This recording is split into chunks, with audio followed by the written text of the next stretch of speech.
शिष्यवृत्ती इयत्ता 5वी विषय गणित गुण 2 साठी एक प्रश्न.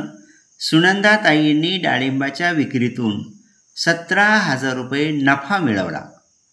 त्यांनी डाळिंबाच्या लागवडीसाठी 7,000 रुपये खर्च, औषध फवारणीसाठी 5,000 रुपये, मजुरीसाठी 3,000 रुपये व वाहतुकीसाठी 1,000 रुपये खर्च केला होता. तर डाळिंबाची एकूण विक्री किंमत किती? उत्तराचे पर्याय 4 दिलेले आहेत. 23,000 रुपये, 33,000 रुपये, 1,000 रुपये, 13,000 रुपये. यासाठी एकूण खर्च काढायचा आहे. लागवडीसाठी 7,000, औषधासाठी 5,000, मजुरी 3,000, वाहतूक 1,000, एकूण झाले 16,000.